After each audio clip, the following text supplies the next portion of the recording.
اكبر كوكيز في المجرة. هتعملي احلى كوكيز سهل وبسيط، حجم كبير قوي وفي نفس الوقت ينفع معاكي في المعيد الميلاد او حتى لو ولادك نجحوا اعمليها لهم وفرحيهم وبجد هينبهروا من النتيجة. طعمه حلو جدا، ناعمة جدا البسكوتة وحشوتها بسيطة جدا وبدون شوكليت شيبس.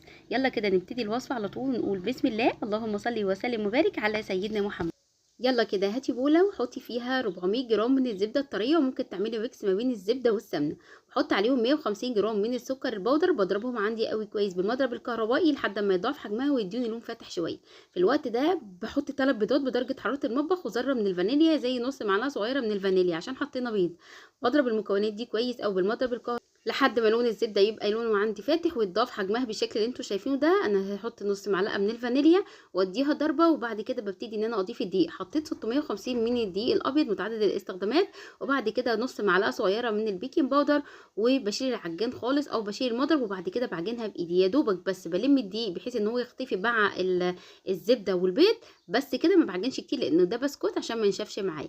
قسمت العجينه على نصين، نص حطيت فيه معلقه ونص من الكاكاو الغامق، والنص التاني خليته فانيليا عشان نعمل ميكس كده كاننا حاطين شوكليت شيبس.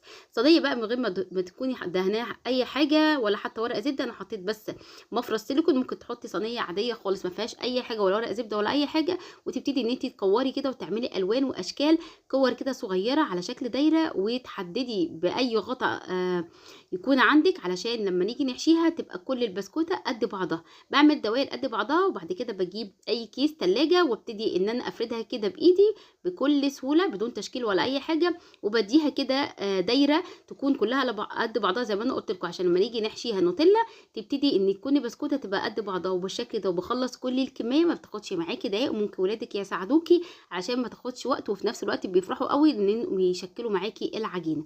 تشكيل العجينه سهل قوي زي ما انا قلت لكم، مش محتاجين ادوات خالص، يا دوبك غطا برطمان عندك تبتدي ان انت تاخدي بس الحرده بتاعت كل بسكوته تبقى قد بعضها. بكون مولعه الفرن على درجه حراره 180، بيقعد معايا لحد لما ياخد لون ذهبي من الجوانب. اول ما ياخد لون ذهبي من الجوانب ببتدي ان انا اخرجه، واول ما بيبرد ببتدي ان انا احشيه بقى نوتيلا بالشكل اللي انتوا شايفينه ده. دخلته الفرن بعد ما برد ببتدي ان انا اطلعه بيطلع معايا بكل صوره زي ما انتوا شايفين كده.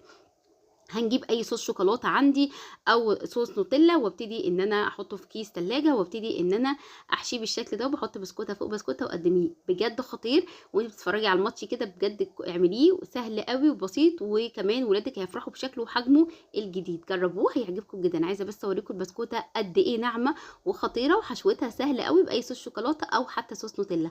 جربوه هيعجبكم جدا. يا رب النهارده يكون الفيديو عجبكم، ما توحشوني الفيديو الجاي. استودعكم الله، والسلام عليكم ورحمة الله وبركاته. مع السلامة.